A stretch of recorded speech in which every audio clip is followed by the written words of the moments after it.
me, Clare Baker, former clutterholic and borderline hoarder. So the single biggest mistake that people make when they decide to try to declutter, and a mistake that I myself made many times when I was a borderline hoarder back at the end of the 1990s, is that they try to start clearing their clutter by making decisions about what they can keep and what they can get rid of in their clutter. Now, I'm sure that you're thinking, but Claire, how else are you going to deal with your clutter? And my answer is always the same. You start by doing 10 key things that are going to help you overcome the overwhelm, help you make decisions, help you get through the bad days and the tough weeks, which is when we've always given up in the past. We work out where to start and a few other things as well. Just as you wouldn't learn to swim by jumping in the deep end of a swimming pool or a river, you'd have someone actually take you through some basics first, wouldn't you? You'd start in the shallow end till you built up your confidence so that you could slowly edge towards the deeper water. You don't start your decluttering by jumping in the deep end. You don't start trying to declutter by picking up the first thing that you see in the first pile in the biggest, most cluttered room or area that you've got. You don't start by trying to make decisions about whether to keep it or get rid of it.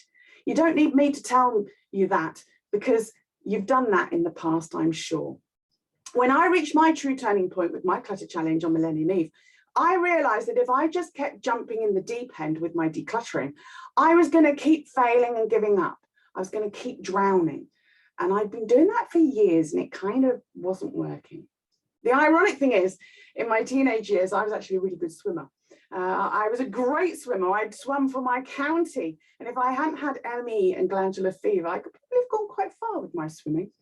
And in fact, I really loved the deep end of the pool. But I still remember learning to swim at the outdoor baby swimming pool in Harpenden in Hertfordshire here in the UK. I remember doing wits. I remember gaining my confidence and strength. And I remember working my way slowly towards the deep end.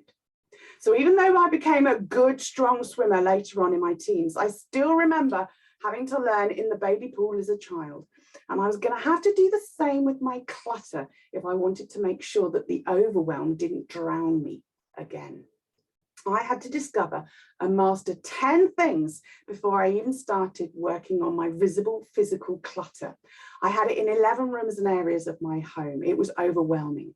And if I hadn't discovered and mastered these 10 things, I would never have successfully cleared my clutter, and I wouldn't be standing here in front of you now, having been completely clutter-free for over 20 years. Realizing and accepting that I'd been trying to deal with my clutter by jumping in the deep end of the swimming pool every time and drowning, that to succeed, I simply needed to go to the shallow end where I could safely stand while I learned how to swim and edge my way slowly towards the deep end as my confidence grew, was what I had to do. So you have the power to clear your clutter and get started this time in a way that ensures you don't drown. And if you're willing to stop trying to jump in the deep end of the swimming pool and instead learn these 10 things that you must do before you start clearing your clutter, you're going to have a much better chance of succeeding this time. So it doesn't take you as long as it took me to find out what these 10 things are. I've actually put them all together in my free guide, and you can get free access to it right now by confirming your details here. I'll share with you the 10 surprising things that you need to do before you start clearing your physical clutter. For each of the 10 things, I've put some questions to help you understand how these 10 things relate to you and your clutter challenge. So if you want to break your giving up cycle in relation to your clutter, if you're ready to deal with your clutter differently this time, then find out what the 10 surprising things that you need to do before you start clearing your clutter are. Find out now. If you have unsupportive friends and family, you might want to share this guide with them. Tell them I'm a former clutterholic and borderline hoarder. Tell them I successfully cleared my clutter 20 years ago by discovering and using everything that's in this guide.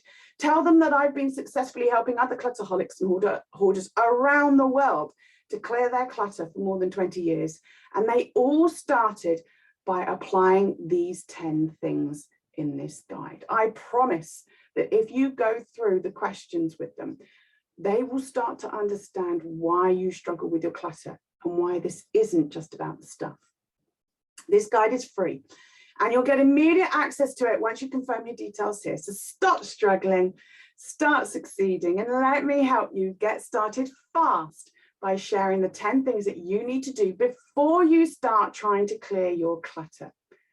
Confirm your details here, and I look forward to helping you get started with your clutter clearing.